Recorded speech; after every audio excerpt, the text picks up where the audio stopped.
Hey everyone, Jeff from War for the Tower has a brand new bag.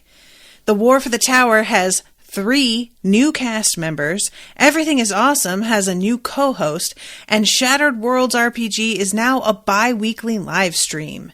Check out Shattered Worlds RPG on Twitch, the link is in the show notes, and get into the hit space opera fantasy that the cool kids crave.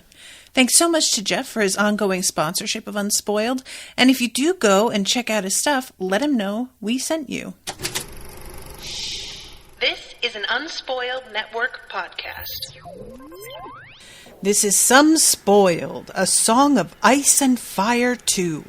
The co-host switcheroo, the rereading, return to Westeros, HBO spoiler edition, uncut, uncensored, and too hot for TV. Bringing you the greatest hits from 1998. Call in with your requests as soon as we get that landline we've been meaning to get. In these chapters, which are Bran and Tyrion, 28 and 29. Bran has some unfocused rage that he channels into his wolf, and then refuses to acknowledge that that is very clearly what is going on. Granted, he's 9. Tyrion decides that he is going to blackmail a very smug teenager into working for him, and I'm here for it. Welcome to Some Spoiled.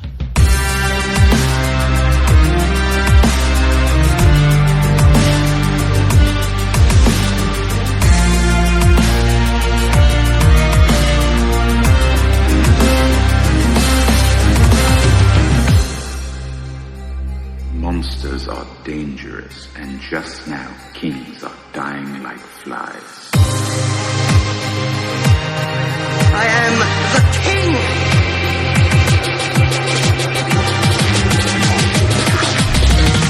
Fuck the king. Welcome to the show, everyone. I am Natasha. I'm Rashawn. So, these 2 chapters. Rather uneventful, like, as a whole, when you step back and look at them. Bran's is almost entirely a conversation between him and the Reeds. Right. And Tyrion's is almost entirely a conversation between him and Lancel. But what did you think of them?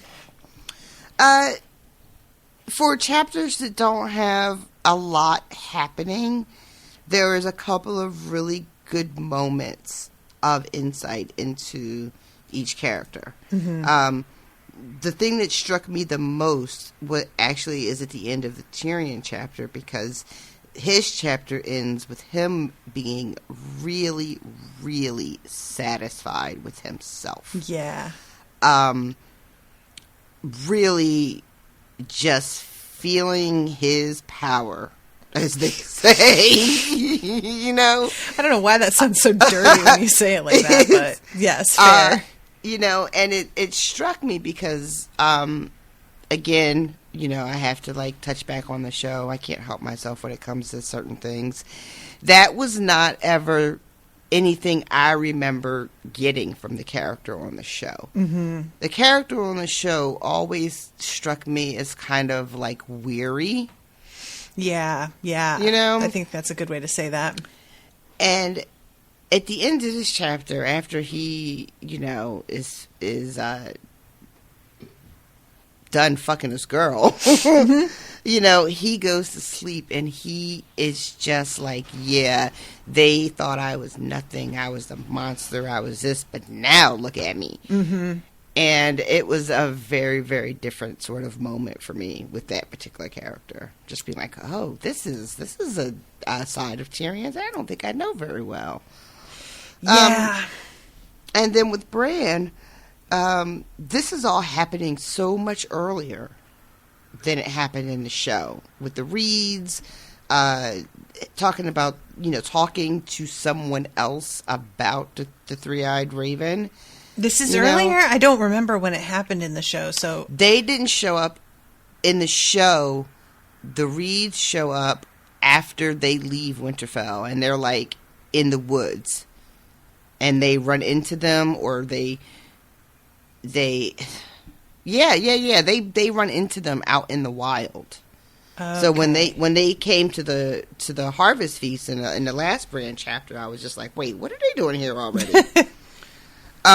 So this is just really moved up this storyline, which I remember I had two feelings that happened like almost simultaneously. One was like, ugh. Yep, 100%. I am on board. I get it. And then the other part, and we talked about this really early in this podcast, was that this particular storyline, was kind of difficult for the show to do, I think, in a way that was interesting. Yeah. And it's so internal. Yeah, and so I remember, like, I had that moment of being like, oh my God, we're already getting into this stuff that's like my least favorite stuff. And then being like, wait, no, but it's going to be different because it's not going to play like it did on the show.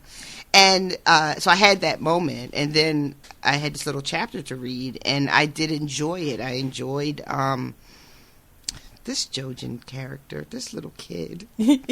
He's so morose. Oh my God, I know. It speaks to me. He's just got this very like, look, I don't want this any more than you want this, okay? I feel like I have to tell you it's the right thing to do. I don't want to be having this conversation. I know you're not going to listen to me or believe me, but I got to, and this is what it is like every time. Yeah. I hate it, but here I am. Yep. There's also a little bit of a difference in the show. Mira was, if I remember correctly, and if I'm wrong, I'm sure somebody out there will tell me, but I'll never see it. She was not just protective of her little brother in the show, but she was like 100% believing in his gift and what he sees and trusting it like with her whole being. And this Mira is a little bit like, well, not all your dreams come true. And that for me was like, oh, okay, hang on now. Yeah, she definitely has a moment where she says some of them come true, and he says not some of them. They look at each other, and she doesn't contradict him exactly. She just it says that she looks defiant, which I found interesting. It definitely reads like this is something that they have gone back and forth with probably multiple times, right? Yeah. And they don't see eye to eye. Oh, I feel like eye to eye is a bad thing to say in this context, but really it's not. It's fine. It's a perfectly appropriate phrase. But something I didn't even catch that, but well done. Fair.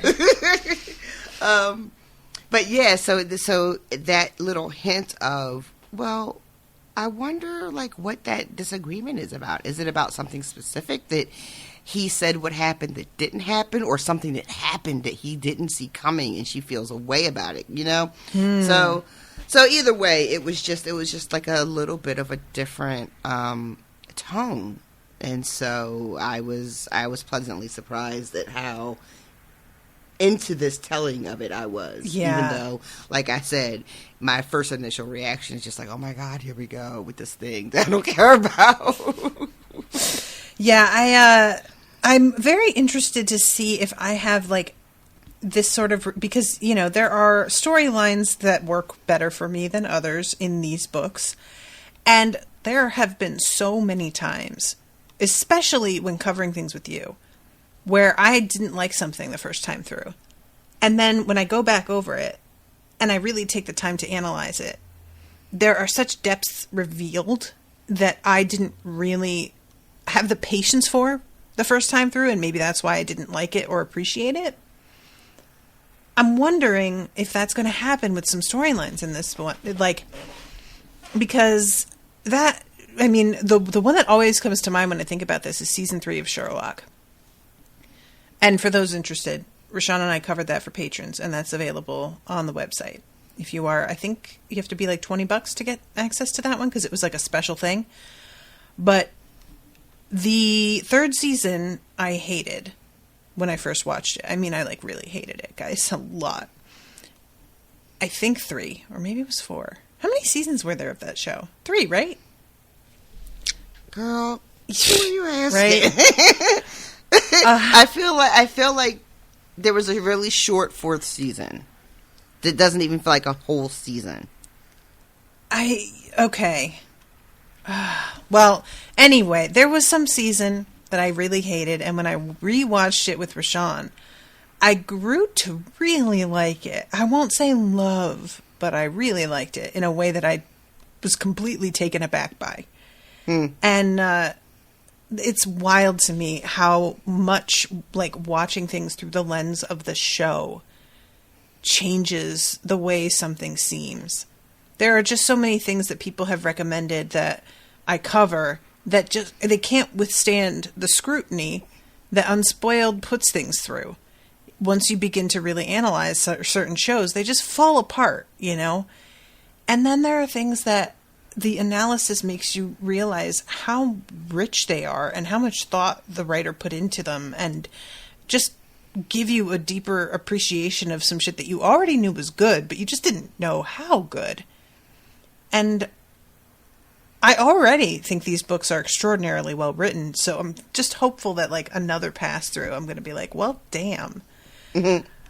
All that to say, we'll see. So, starting off with this one, we have Mira going up against Summer to see, like, who can get who first, which is a game I would not be interested in playing. Thank you very much, but like, go off, I guess. We start this chapter in the middle of this already happening. We don't get the preamble, which I would love to have fucking seen, because how does this come up is a fun way to spend the afternoon. But it does somehow. And the fact that she is game for it, you know? Yeah. Without knowing why this comes up as a game and who suggested and whatever, just dropping in as it's already happening and seeing that she is 100% into it, and then that she fucking wins. Yes. And is not afraid, even though later we find out, you know, that when Summer is on top of her in the net and he's kind of like going after her, she was like, yeah, he would have fucked me up if I didn't have that net. But she still, like, played this game, and I just don't know what to do with her. I know. This is one of those things that, like, because they have been, the wolves have been shown to be a little bit unpredictable, I just can't imagine. She just has to have such confidence. And and Bran has to be, as we see, in such a mental space that there's no danger. It's unclear. I think that they know completely at this point about his link with Summer, so she knows that he's in a good mood and that it's okay right now, you know? Yeah. I'm wondering if there's a part of her that feels like she's okay because she trusts not only that Bran's in a good mood, but she trusts his ability to control Summer. Which is unfortunate because we see a little bit later that is not always the case. When he can't control himself, he can't control Summer. Yeah. But I love that after she, like Summer's all tangled in the net and, you know, they call that she wins, she, like, laughs and tumbles around with this fucking direwolf like he's a Labrador. It's just, you know, yeah, it says a lot about her. Even though I still don't really know much, I don't really know much about her, but it says a lot about her as, like, her character, I guess. Right, yeah. And there's a bit where Bran is thinking of Mira and saying how she reminds him of Arya, and you know how she doesn't she can run, she can fight, she doesn't mind getting dirty. And he also thinks that even though she's older, you know, she's 16, which it kills me because he goes, a woman grown. I will never, you guys, I will never ever get acclimated to that. I just will not. But Bran is thinking to himself that neither Mira or Jojen treat him like a child. Yeah. Which, you know, is all anyone does. Rightfully so, because he's a fucking child. He's 9 years old. You know? So, there's, when you read that, you're like, oh, I can see why he would appreciate their company, because they don't treat him like a child. But then there's a part of me that's like, why aren't you treating this child like a child? That's a fair question, I feel. You know, it kind of is like a little bit of a Harry Potter flashback where I'm just like, you know, where are the adults? Right, yes. But then we find out where the adults are. They're all out fucking shit up, so. Yeah, okay. Yeah, we'll talk about that in a second. First, we have the talk about how he wants to see Greywater Watch. And he says we have no knights, she says we have no knights because he's asking who taught her to fight. Because she has this really cool thing she fights with a net and this weird spear. And he's just like, I've never fucking seen that before. Yeah. And she says that ravens can't find Greywater Watch no more than our enemies can. Why not? Because it moves, she told him. Bran had never heard of a castle moving before. He looked at her uncertainly, but he couldn't tell whether she was teasing him or not. I'll be honest, I don't remember if she's being literal or not. I feel like she is. It in the moment, it feels like she's being 100% serious, but I can't make that make sense. So, I mean, unless it's just like a camp of people, like nomads, which I guess is possible. That didn't even occur to me. I don't like that as much. You know, yeah, the idea of a fucking floating castle was way more interesting. Oh, see, you're saying floating, but I'm picturing like Howl's Moving Castle, which has legs and walks around. I'm sorry, what now? It's never. Oh, I remember you guys. This has come up before in the podcast group. Yes. I do not know it. I have not seen it, but yes, that's a thing. I remember hearing about that.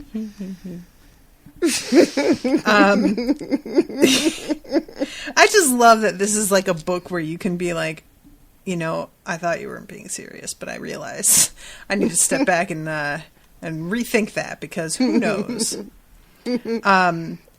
And this is when they say, maybe you could come and visit us now.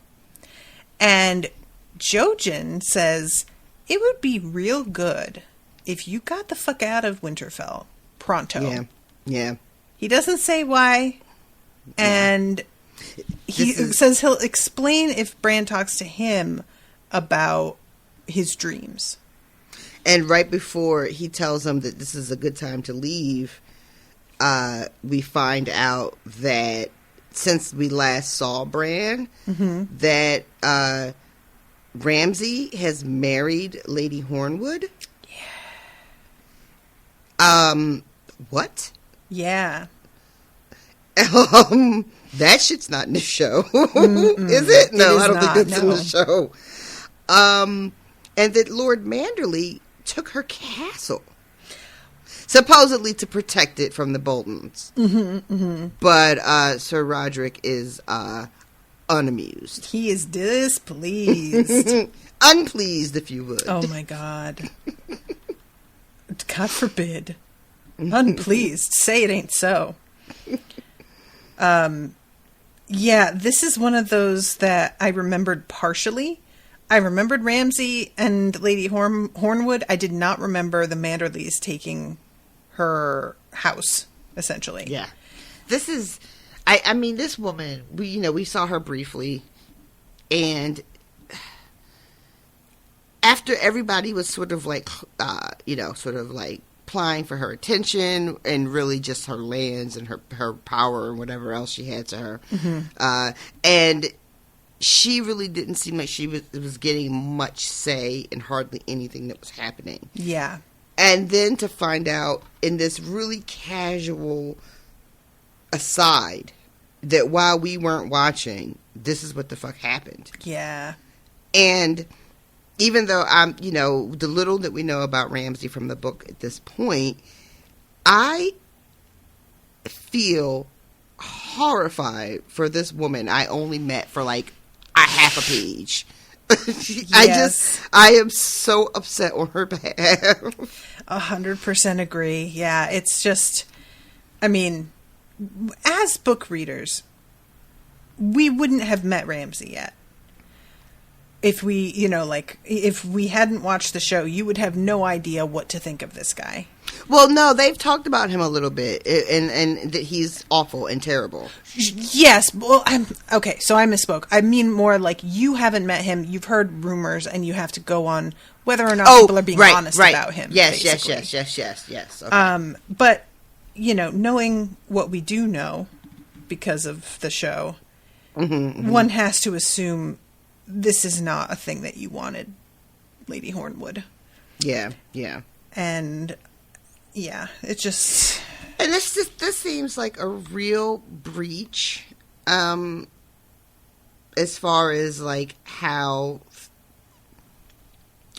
things are supposed to work, and I understand that they're at war and Rob is away and there's not really anybody around to go enforcing stuff, right? Mm-hmm. But him seizing her is what it says. Like, he kidnapped her. Yeah. And forced her to marry him. This feels like something that, the people in charge would have something to say about. Mm-hmm. But there's no one around to really say anything on her behalf, Yeah. There's, like, under different circumstances, obviously this would never happen. But say there was still a Ned Stark, right? Right. He's riding into town immediately when he hears that this shit went down, right? Oh, this wouldn't happen. Well, I mean, of course it wouldn't happen. Yeah. But I mean, like, imagine, like, if the people were in place to, like, if someone decided to behave this way, it wouldn't be tolerated. Right. But because there is this sort of vacuum, people are low-key just doing whatever the fuck. Yeah. Yeah. And there's really just no one to check him. Mm-hmm. And, y'all, you don't want a checkless Ramsay just running around willy-nilly. Really don't. This is the kind of thing that I don't feel I fully appreciated because circumstances in our country were at just such a different place. But now the idea of like, well, if there's nobody there to tell you no, they can do whatever. As a woman living in Texas with a Supreme Court that is absolute fucking trash, yeah, that's how that starts to go. People just do whatever. And who's going to stop them? Nobody. Yep. So, Jojen here is trying to get Bran to tell him about his dreams. And Bran has trauma and does not want to talk about it. No, he does not. I don't blame him, but also, dude. Yeah. There's this moment where he feels, it feels like Bran really wants to talk about it. Yeah. Just for like a second, because it's I don't know, it's got to be validating to hear from outside of your head, that this stuff is really happening to you. But then almost immediately he is like, wait, no, I don't want this stuff to really be happening to me though. Yeah. I don't want you to validate that it's real. I would much rather it just be all dreams that I don't have to worry about. And he retreats into that really quickly and really like fully. Yeah, it seems like when he first starts getting like led towards the idea that maybe this is real, it's like he's able to engage with that until Jojen begins to press him on what he's afraid of. Mm-hmm. And that seems to really be the thing that he's just like, it reminds him of Jaime, and he's just like, nope, not afraid. What do you mean? Mm-hmm. Yep. Yeah. And I just feel so bad for him in a lot of ways, but it's also so frustrating. When when Jojen says the thing about the crow, Right. Like, Bran can't help himself, and he's like, did it have 3 eyes? And he shares, that he started having the dreams of the crow after he fell, because Jojen says that he got really sick as a child, with some kind of fever or something. Right. And that's when he started getting the dreams. But yeah, you're right. When he starts to push, and this is what it's like for us, right? People, all of us, with different types of trauma, you start picking around at it, and you're just like, wait, no, I don't. Yeah. I don't want to do this after all. I don't want to do this. Even when that's why you're there, is specifically to talk about this thing, you will find yourself making inexplicably jokes. And backing away. And your therapist will be like, but why are you here then? And you'll be like, what? Lol. Self-care. I'm doing the thing I'm supposed to be doing. I don't get what you mean. And they will be like, I also don't get what you mean. And that's how that will go. And then it's just awkward until your 45 minutes is up. Yep. I will never forget the one time that I finally began to snap, and I was like, and then this stupid bitch, and she put her pad down and went, thank you. And I was like, what? And she was like, this is the first time that you have just let yourself be mad at somebody without constantly interrupting yourself to say that you understand their point of view. You just always try and be like, I get where they're coming from. I understand. You never just go off and just like let yourself yell at somebody, even though they're not even in the room with us. And I was like, oh, I never noticed. Because I do understand other people's points of view. I tend to. But yeah. Anyway. We all have our things. I'm just saying. And I love when he tries to change the subject to lizard lions, because usually that's going to work. Who doesn't want to talk about lizard lions? I wanted to hear more about them, but it didn't work. Did you dream about lizard lions, Bran? Is that why you wanted to change the subject to that? If not, then what are we doing? That's exactly what he does. It's like so fucking mad. I really did enjoy that. I can't lie. Yeah, he's just so like patient, but like impatient. You know. And the way he says it, like, "Did you dream of a?" It's almost like, "Are you being an asshole right now?" Mm-hmm. Like, we were in the middle of a conversation. What are you trying to do? It's so direct. Yeah. In a weird way, you know. Because usually we are taught, and it's not bad practice, that when you're having a conversation with someone, if you get around a touchy subject and the person isn't comfortable talking about it, you're supposed to have a certain amount of grace around it and let the subject change, right? Mm-hmm. Jojen doesn't have time for that kind of nonsense. You know, he is a little boy or young man with a man grown. A man grown. I'm sorry. Really, but you know, he is clearly on a mission, like a greater cause, TM kind of thing, right? Mm-hmm. And just does not seem to want to have time to waste around this sort of like back and forth dodging, you know? Yeah. And Bran is like, I'm the prince of this bitch. If I don't want to talk about it, I don't want to talk about it. I'm not even mad. I'm kind of impressed. And it didn't matter. He just kept going. You know, he just kept going. Even when Summer starts growling, and it becomes clear that, like, all right, maybe back off now, buddy. He has no interest. And even when Mira's like, bro, don't. It's okay. Today is not the day I die. Okay, but is today the day you lose a leg? You don't have to die. You could still get very badly injured. And it just the whole, I love that eventually she's like, just yells at him and he scrambles up the tree.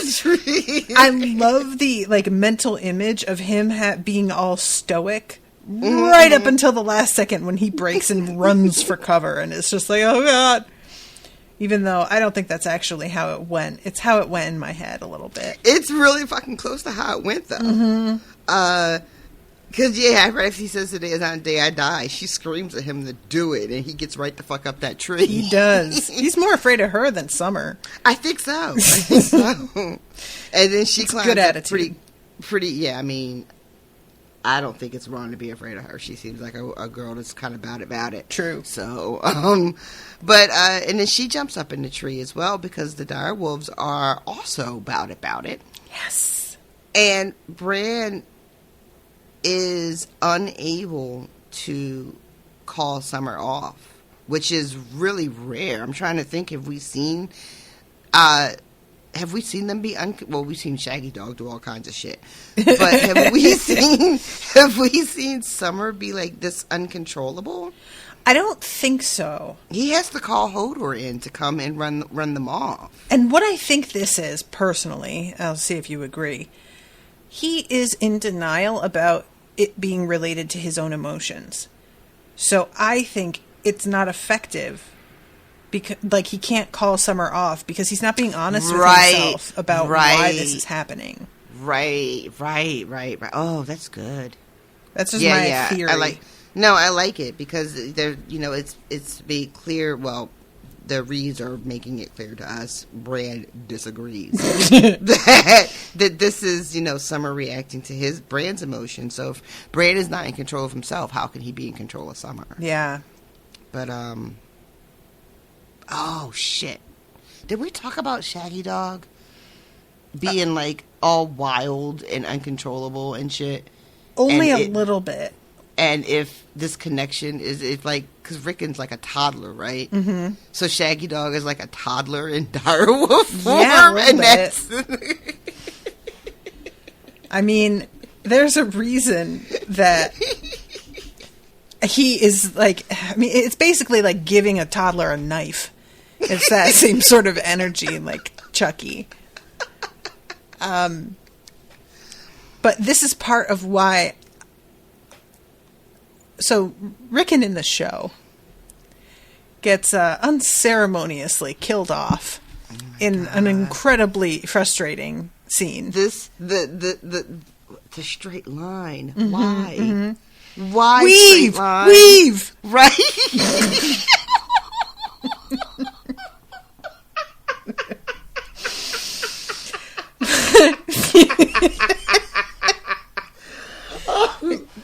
Oh God, that will never not be funny.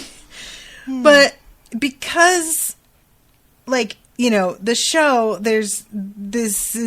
we're not even at the point in the books that the show was at when that happened. So, all this to say, I genuinely don't know what George is doing with Rickon at times. I feel like he's, like, got an idea in his head, but I can't see it. And how incredibly feral Rickon seems to be to me. I can't tell if that's, like, going to be a good thing or a bad thing. It could be the sort of thing where he's just a fucking maniac that is, like, in a scary, unbalanced, bad way. Or it could be that he is so much more, like, in touch with his rage than Bran is, that it winds up serving him in a way. I just don't know, though. I can't tell. I can't decide. Yeah, they didn't do on the show, he disappears for, like, years. Mm-hmm. Right? Yep. And then we see him again, this motherfucker's, like, 6 feet tall. He has such a growth spurt. I swear to God, I really feel for people who produce shows with child actors because that shit is so inconvenient. But yeah. But so I'm not gonna lie, I hadn't really given much thought to that character. I mean, he's just a kid and just, really hadn't been paying that much attention to him. So I hadn't even stopped to think, like, what his story and what happens to him in the books, and if it's different. Mm-hmm. Yeah, so that's interesting. I hadn't really given him much thought at all. Nobody does. Yeah, it seems that way, right? Yeah. So Hodor comes and chases them off. And they, the Reeds, leave. Yeah, pronto. You know, and Bran goes, where does he go? He goes to talk Lewin. to Maester Lewin. Maester Lewin, who I just keep forgetting how short his chain is, and that he's like barely graduated. He's got like the equivalent of a GED, I feel like. Wait, is it really? His chain is so tight around his neck that he has trouble turning it for Bran to see the link that he wants to see. Could not figure out why because it says, he was having trouble pulling it around his kind of thick neck. Mm-hmm. And it never occurred to me that he's supposed to be young. Oh, he's not young. So what are you saying? I'm sorry, I'm confused. I'm saying that so Maesters, their chain grows the more subjects they master, so to speak. Right. So he has this real short chain, which feels to me like he barely finished his studies, and then he was like, "I'm out." Oh, he goes on. He did and a on correspondence course. He goes on in this chapter about his fancy Valyrian steel chain that only 1 in 100 maesters get. Link. Just the one link. I'm just saying. I don't. The chain that Maester Aemon wears is knee length. That shit is long. That's true. So yeah, every time I think of this, I can't help but smirk a little bit, because it's like he did the University of Phoenix sort of. It just doesn't feel as. It feels like Winterfell. Yeah, they have a maester, but he's like a discount maester a little bit. That's fine. All maesters matter. I was just rereading the bit about him going to show him the link. Yeah, I guess you're right. It says that the chain was tight, and a few pulls had it all the way around. Huh. Aw.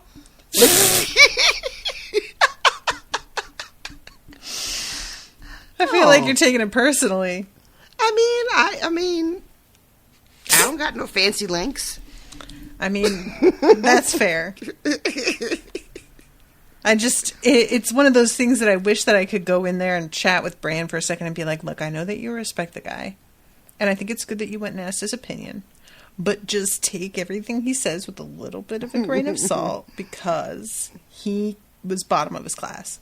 Oh. That's all. That's all I'm saying. It's fine.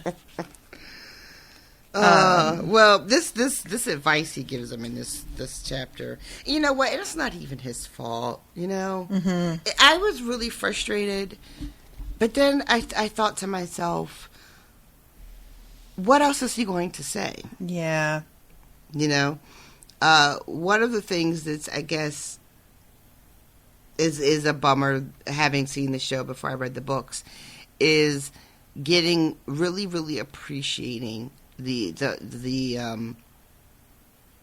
idea that when these books start, we are in a place where magic and the children and dragons and all that stuff is considered fantasy. Mm-hmm. Because when you come into a series like this, to us, all of this is fantasy, right? Of course, yeah. But for the characters, they think they are living in the modern age, mm-hmm. And all that shit is from the past. Do. Exactly. So, trench it. So when I read this, of course I'm frustrated, because I know that there are dragons happening in other chapters of this book, and that there are whites in other chapters of this book, and I just want to shake them and scream. But I'm sorry. I hate to interrupt, but I just have to stop and acknowledge that you said that there are whites in other parts of this book, and I just want to shake them and scream because it sounded like what you meant. Was that you want to shake and scream the whites, which I know is actually how you feel. I just had to acknowledge that that's how it sounded. I'm sorry. I couldn't let it pass, but now let us continue. When you accidentally say too much. I was showing the Ludovico story. But so, you want to yell and be like, that's not what's happening. Of course there's magic and green sight and blah, blah, blah, blah, blah. Right. But Llewyn doesn't know that. He's just a man trying to, stand in for his lords that are all fighting, and he's trying to tutor and run shit, and apparently he only went to University of Phoenix or something. I don't know. But no shade to University of Phoenix, except that they were really predatory, but no shade to the students there. Oh, yeah, no, that's really, it's the university being very shady themselves, not the students. But so I was reading this, and I was just like, this is all wrong. Mm-hmm. This is all terrible counsel. Yep, it's just so awful to sit on the sidelines and just shake your fist impotently. But yeah, this, what kills me here is that Bran is like, well, we both had a dream that my dad was in the crypts the same night. And then he's just like, but think about all the other dreams you had that didn't come true. And I'm like, they had it the same night, dude. What are you acting like that's just not significant? Again, it's to your point. What else is he going to say? But Yeah. There's a moment where he talks about somebody being able to pull like a flower out of somebody's ear. Oh my God. And I'm just like, is that what we're doing? We're comparing like sleight of hand parlor tricks and being like, there's no such thing as real magic. But then also, like, that's exactly what we would say. Any one of us right now, basically, would be like, well, magic's not really real.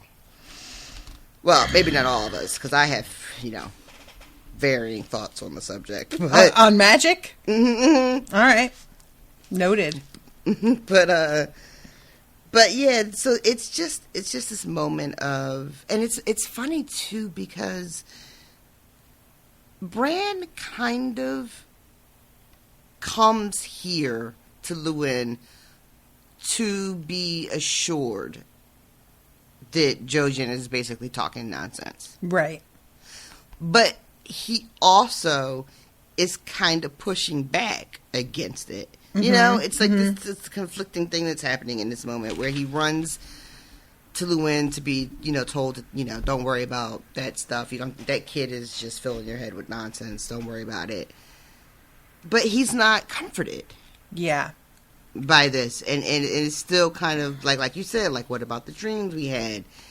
And I felt bad for Bran, because when you are confronted with something that's really scary, you have like that instinct to have someone come and tell you that the thing that you're scared of doesn't exist. Yeah. There's nothing to be afraid of. But when in your heart or in your spirit or based on your experience or whatever you want to call it, that there is like a grain of truth to that fear, the person that's trying to convince you that you don't have anything to worry about, it's kind of hollow. Yeah. This whole thing, especially like in light of it being so linked to trauma too, him having such mixed feelings about all of it. And also, like, not for nothing, as much as he likes the Reeds, he only just met them. And they're out here trying to be like, first of all, let me tell you about yourself. And second of all, come away with us and leave your home. Because it's like, I had a dream about it. Which, I just can't help but sympathize with him sort of being like, excuse me, bitch? What the fuck are you? Who are you? And considering that, like, even Mira...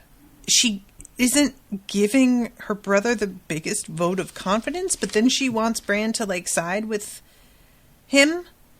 And I'm like, well, Mira, maybe if you fucking presented a little bit more of a united front here, you would be more successful. But you are injecting some doubt into the proceedings yourself. So maybe y'all want to go in conference about how you're going to attempt selling this the next time, and that way you don't run into this again. Right. Yeah, that moment that Bran witnesses that sort of bit of disconnect between the two of them is definitely not going to lend him any confidence. Yeah. About the story that they're trying to sell. So, yeah, like you said, Maester Lewin is just like, you know, they're guys who call themselves mages and warlocks. That is not proven by anybody who is reputable. Yeah. And he's just like, all of that was in the past. The dragons are gone. The giants are gone. The children are gone. That's all. Whatever. This is one of the things that I find so interesting, too, to your point about it, like, you know, wanting to be like, but it's still happening. You know, when people talk about magic in our world, we are just like, magic has never been real. But it's interesting that in this universe, magic had been real. And we're just assuming that it's dead now somehow. But it's still accepted that it existed. Yeah, and you know what? He doesn't really even refer to those things as magic. That's true. He says that maybe there once was a kind of magic. Yeah, that's true. He's very careful about how he words that. And he's like, if there was ever any such a thing, the little bit that was left of it was Valeria. And that's gone. And then, you know, so he's like, he's like saying, okay, maybe there was such a thing. Yeah. Maybe. You know, just like not even given a whole inch, you know. But at the end, he's just like, that's all gone. And no one living has the power to do any of the things that they're claiming. Not even your new little friend. Your little friend. Oh, man. And so when Bran sees Mira the next time, he just basically tells her everything that Lewin says to him. And he apologizes about what happened with the wolves. And she's just like, well, maybe he's wrong. Yeah, I love that. He's just like, well, Maester Lewin said you're all full of shit. And she's just like, jerk off motion. Which, look, I know that I try and say that we should all listen to experts. But maybe in this instance, I'll take it back. Get vaccinated. Check your, I guess oh my God, I'm about to be like, check his credentials. Do your own research, sheeple. He's like, my father listened to his counsel. He was very wise. And I thought she was going to say something really ugly, but she doesn't, because she's a better person than me. What she says is that your father... I really thought that was going to be the next line. Oh, how did that go for him? But it was not. She just says that I'm sure he listened to him, but he would have made his own decisions. Kind of being like, and maybe that's what you should learn to do, is decide things for yourself. And she tells him that Jojen had a dream about him and the phrase, and they are having dinner, and Bran gets served a very fine piece of roast, and the phrase get old and gray and dead meat, which just sounds awful. I know, right? But they liked their food better than Bran liked his. And then she says, Bran doesn't understand, and I don't either. And she says, you will, and when you do, we'll talk later. So Bran goes to dinner that night, kind of thinking that this is going to be the thing, as did I. But instead, it's not. And he seems relieved by that. Now, you did think that, like, whatever was going to happen at dinner was going to be the thing? For a second, I was like, okay. But clearly she's not talking about, like, regular dinner, right? I don't think it's literal. I think it's a metaphor. Yeah, I think like, afterwards, I'm like, yeah, okay, she wasn't talking about dinner.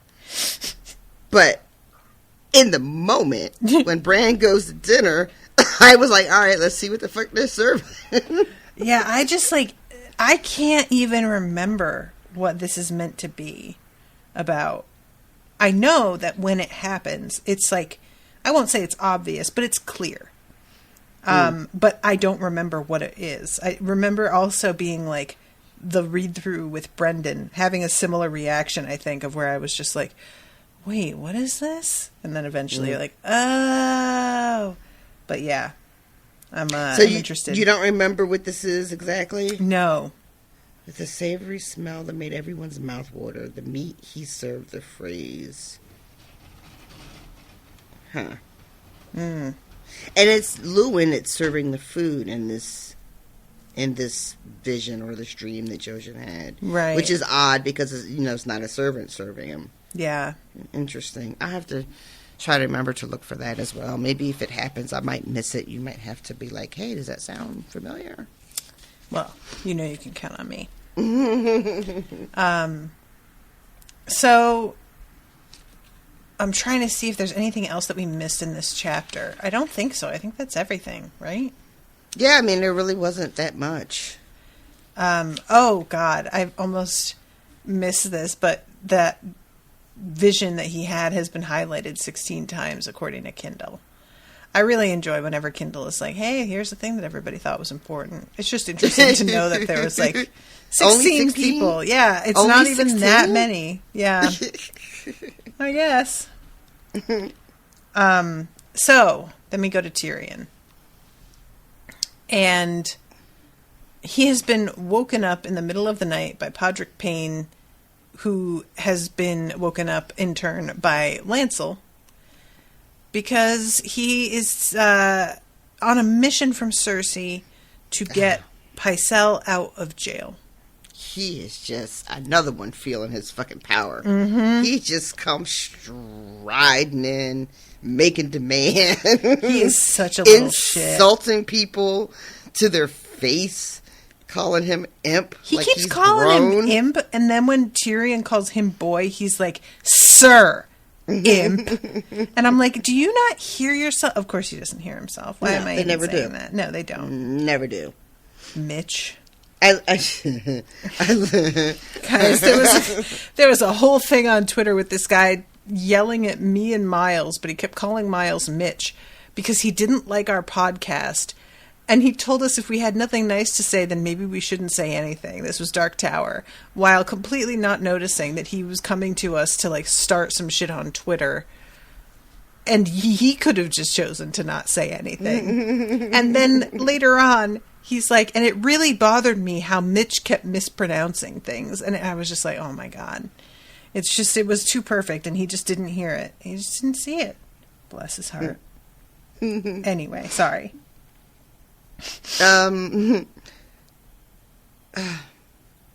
Fuck. I'm sorry. That's okay. You were saying he was feeling his power.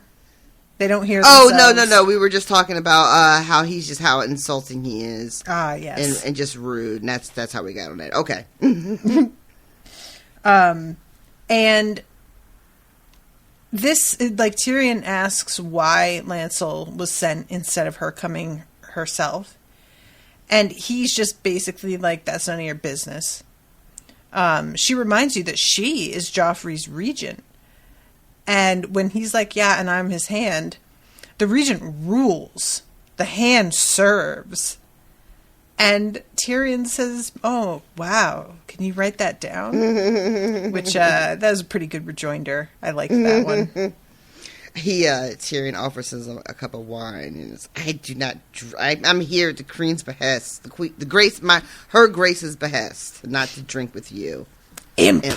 Again. Just loves saying that. And Tyrion makes a couple of different, like, references to killing Robert.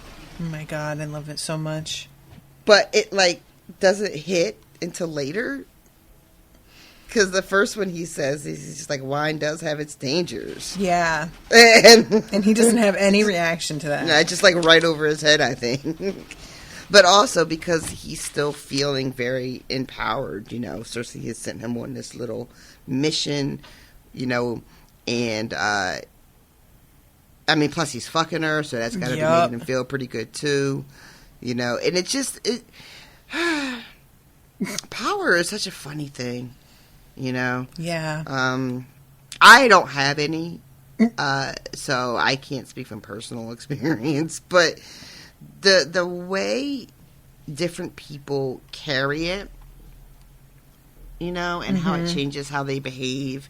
And it what's funny to me about power is that it is, and this is like something that runs through the whole fucking book, right? It's this the appearance of power versus like having true power, right? You know, like, because Lancel, what power does Lancel really have? Yeah, he's got we nothing. find out pretty quickly, none, right? But just the idea that he holds some kind of power is enough to make him behave in this way. Yeah. You know, and it's not anything real. But that doesn't stop him from, like, thinking twice about what he's about to do. He's so sure. It's just wild to me. Yeah, this is something that I always, like, one of my favorite ways to watch how people, like, deal with power is in really specialized small groups. There was a thread, actually, in the Smash Fiction fan faction today about what is something that's incredibly specific that a person that you know is very into and can talk about, like, without stalling out for an hour, but it's like so specific. And it got me thinking about those of you who are fans of planners like I am. Erin Condren one year lowered the, like, weight of the paper she was using, but raised the price on the planners overall, and it turned the groups into this, like, maniac reaction, and everybody was upset, posting all these photos, and the mods began to get very aggressive.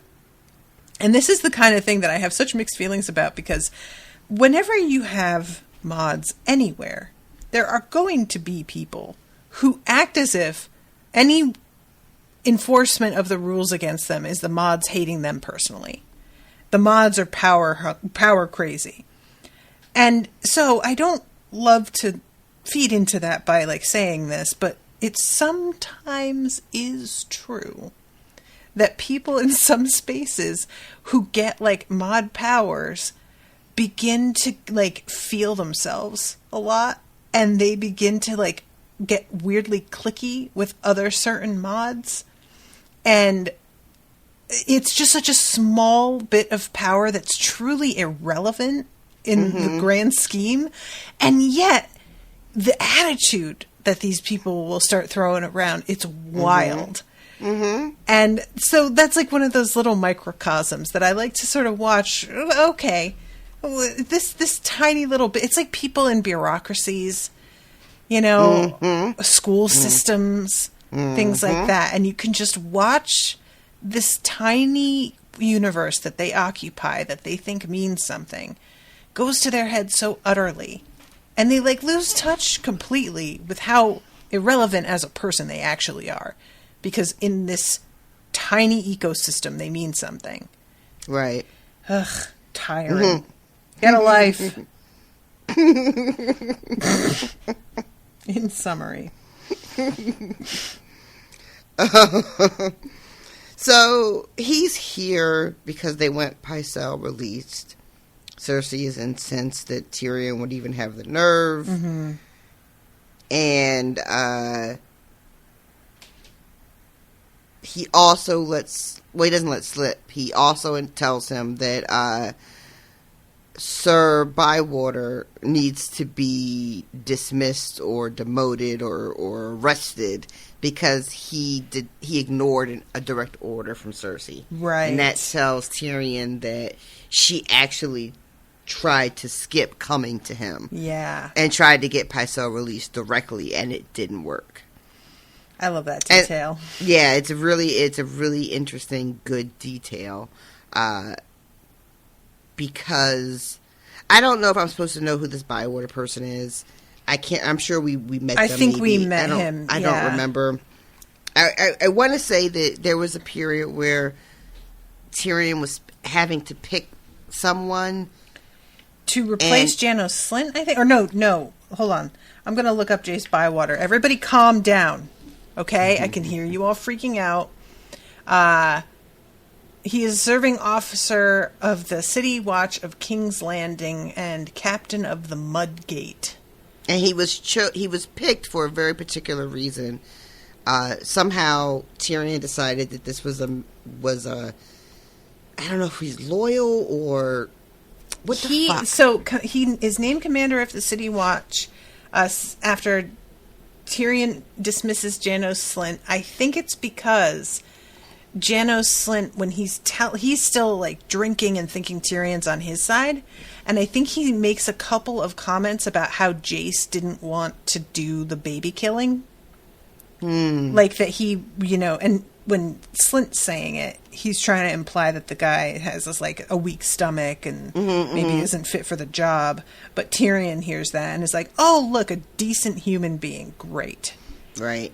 So this man defies Cersei's order, which I'm interested in that because I'm trying to think why.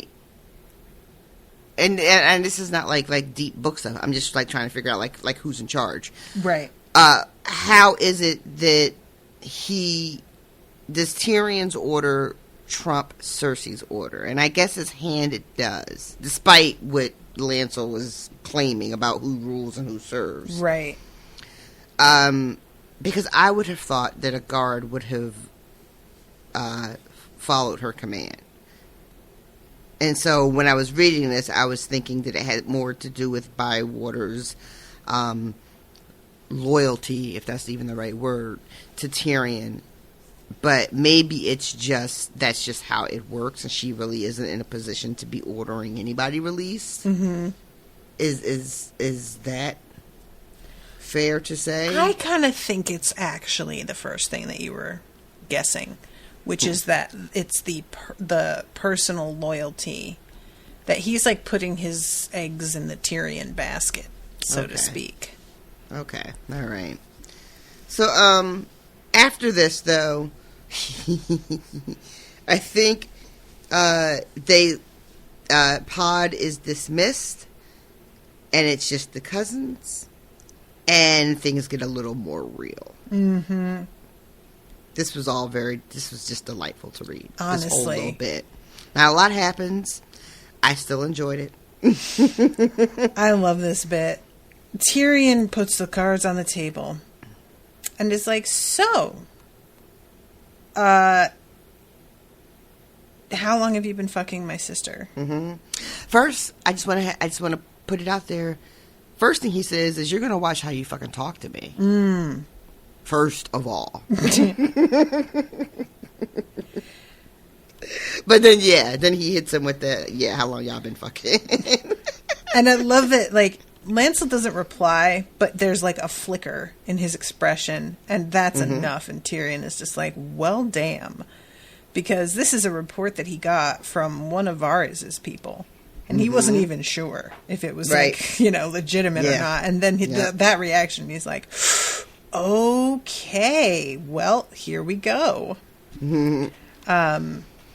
And immediately the whole fucking vibe changes. At first, Lancel's like, you won't, you will recall these filthy accusations. How dare you, sir? My God. How dare.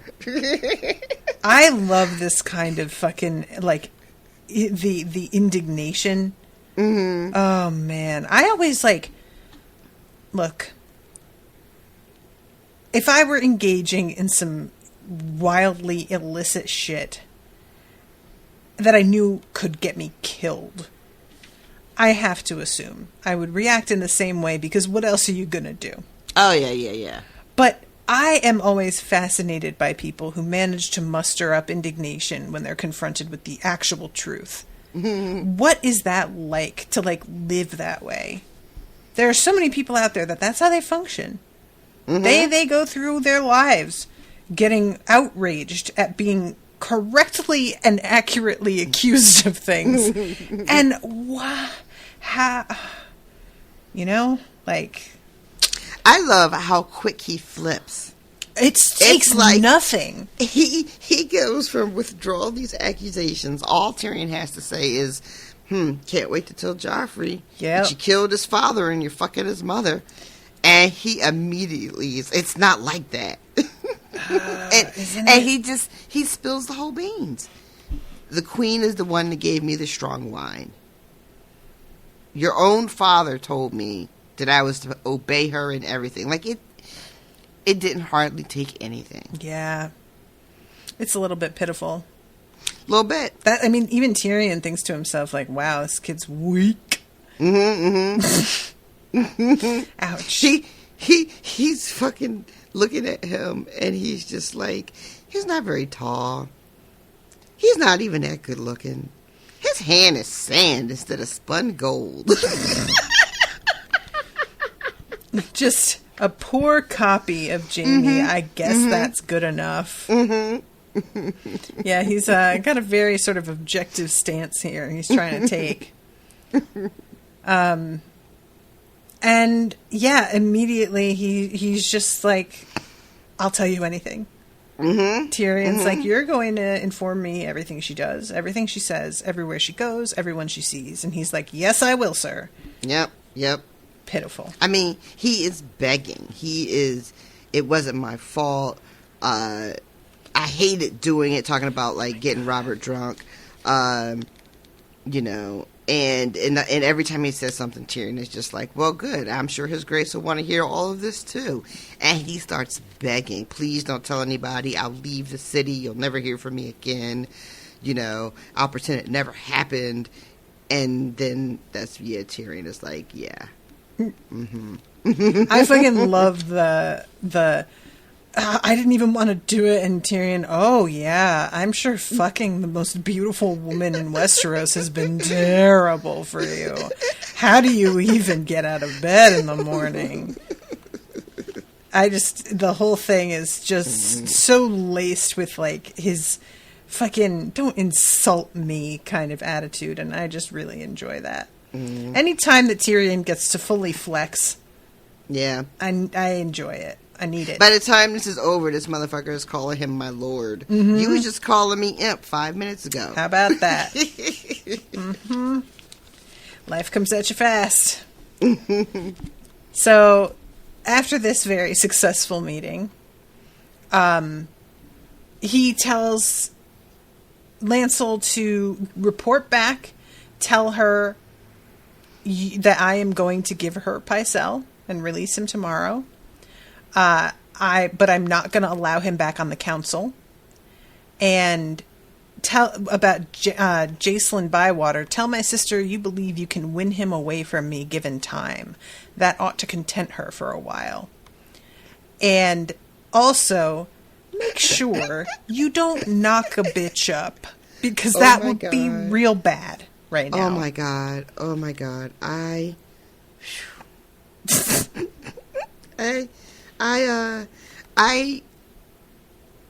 didn't remember this being a thing. I feel like it probably was in the show. This is such a great scene. It probably was in the show. But I always spill my seed on her belly. I was like, okay. Okay is that's going to be a bit of a thing now. I like it. So yeah, I just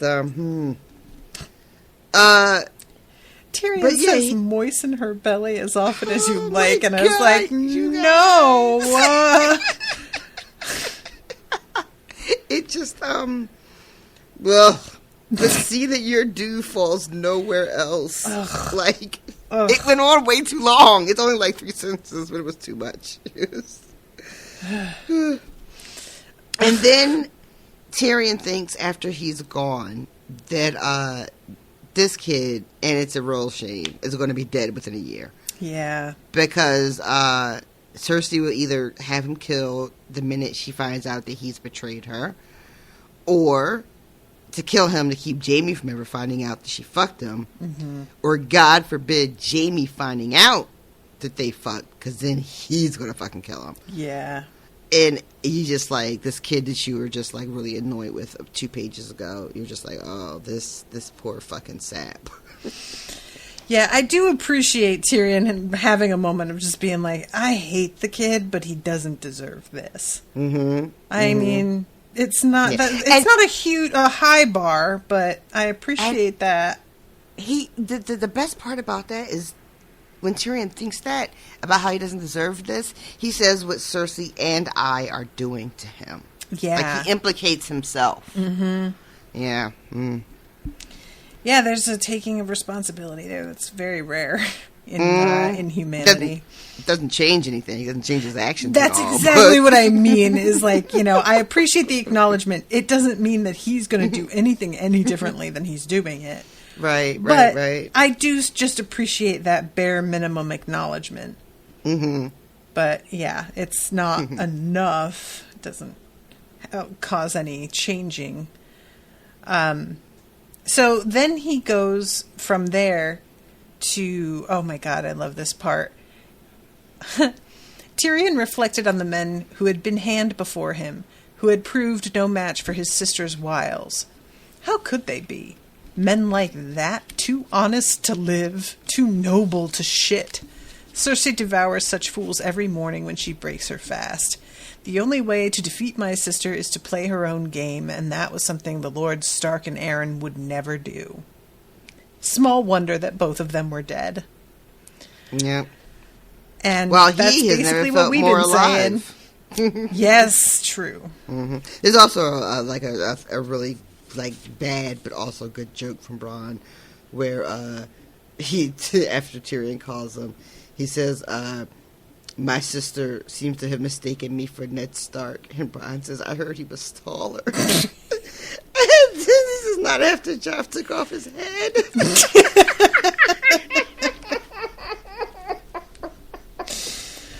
It's so bad, but I laughed. Oh, God. So they're heading out to Chataya's. And let's see, the wine was poor stuff compared to the vintages from the arbor the house normally served. You must forgive us. I cannot find good wine at any price of late. You are not alone in that, I fear. And I'm just like, man, there are people out there starving to death. Like, and they're going to talk about the quality of wine. And then this girl comes up to Tyrion and lays it on real thick. We find out later she has a bet going with somebody. I love it. I love it so much. She has a string of pearls, black pearls, I think, that are on the line. She'll lose them to Marie if she doesn't manage to get him in her bed within the fortnight. A tall order. Yeah, it's such an unnecessary detail, but yet something about it feels right. Yeah. And I'm not even sure why, but the idea that there would be betting, who can get him upstairs. You can get him to cheat on his lady love, so to speak. Well, yeah, although they think it's what's his face. Exactly, just as his favorite whore,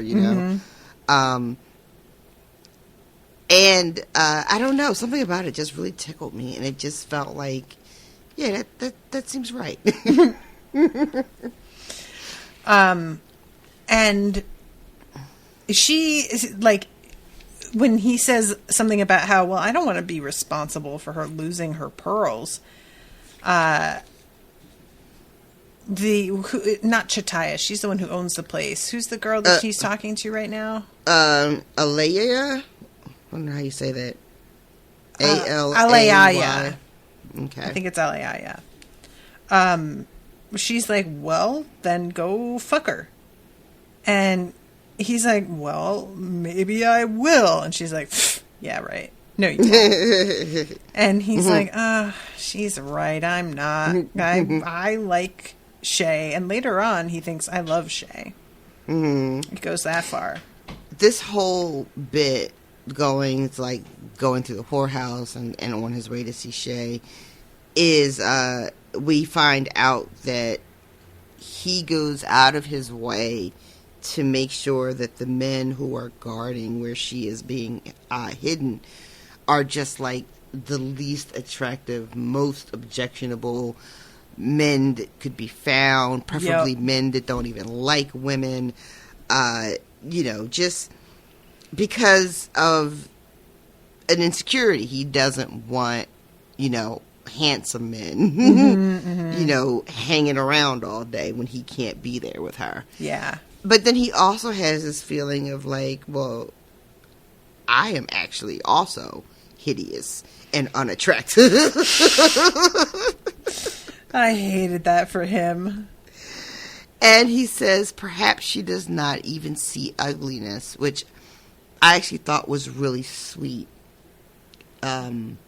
Because it comes, I don't know, I wasn't expecting that. Like, I thought that the next line would have been something more about something kind of gross and callous about her, you know. Oh, she'll fuck anybody, doesn't matter what they look like, or something like that, right? Right.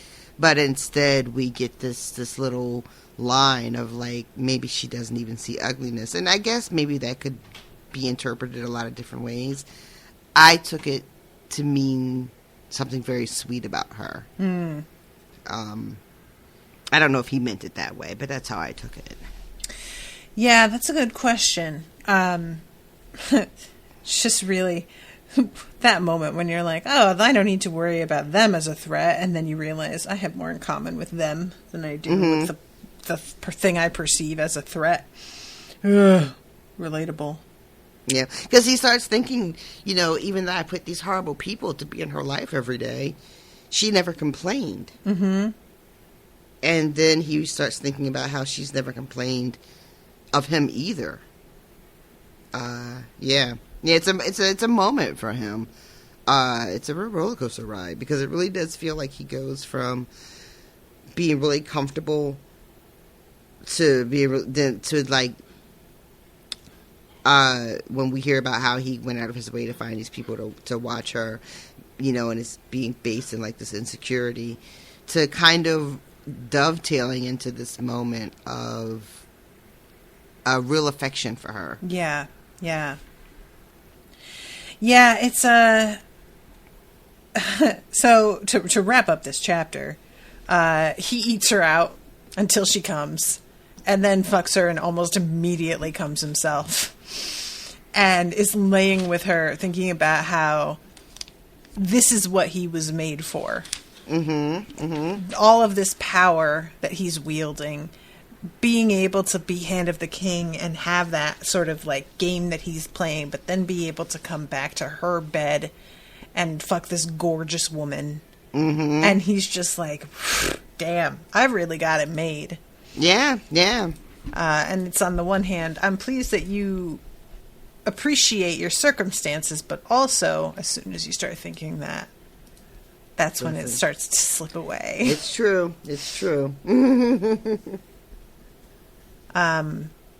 So yeah, that's the end of that section.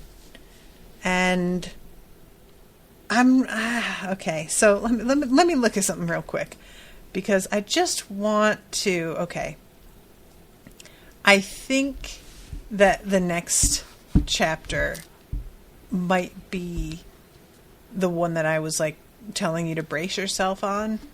Oh, right. I forgot that happened. Yeah, I'm trying to see. Yeah, it is. It is. It is. Oh.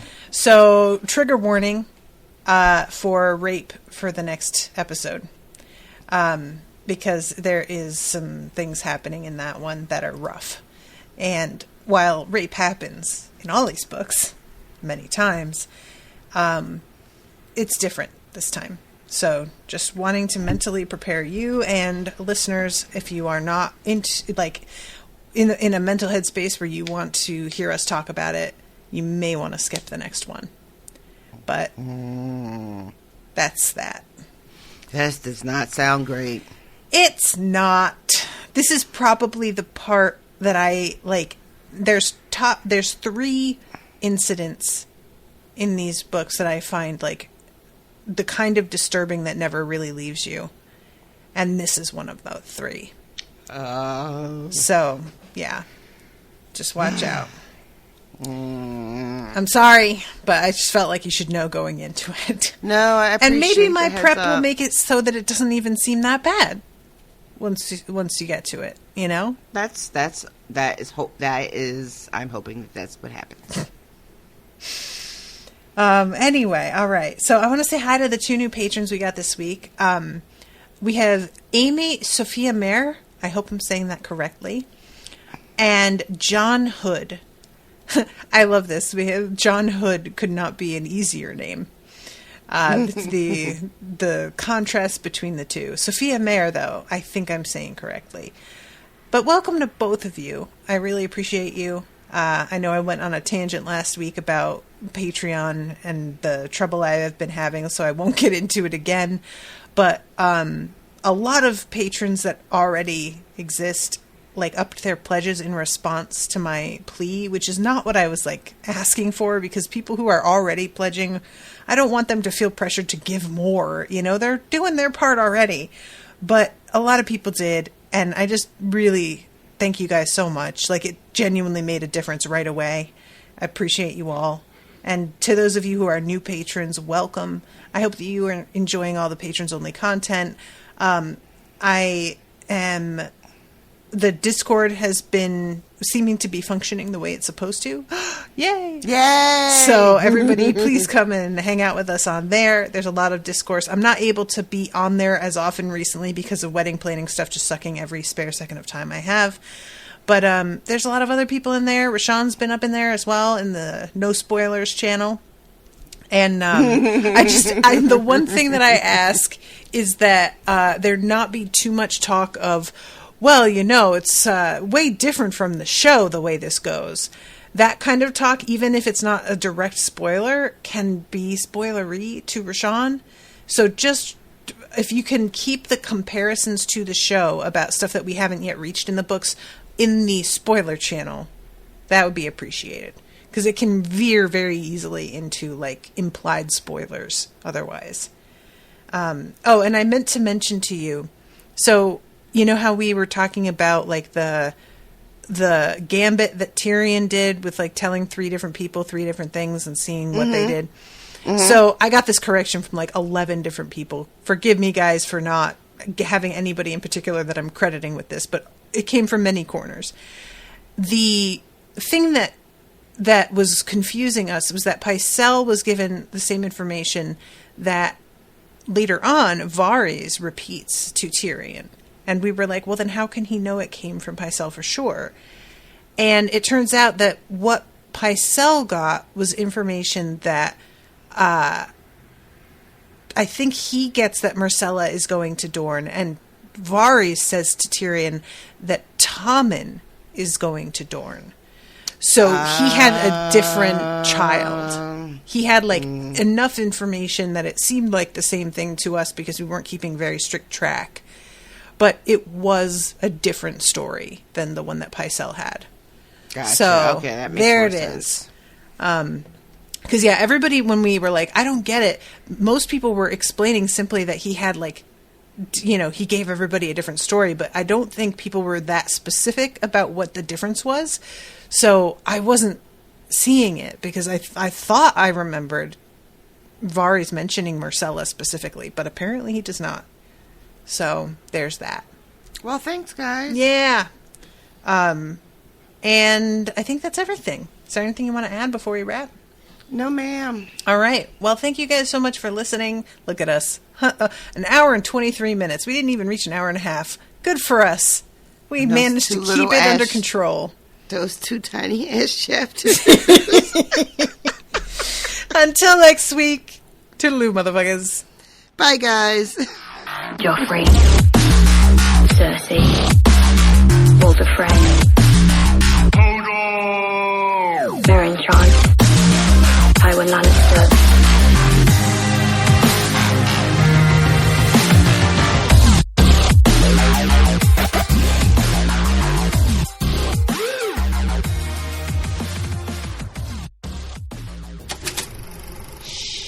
That was an Unspoiled Network podcast.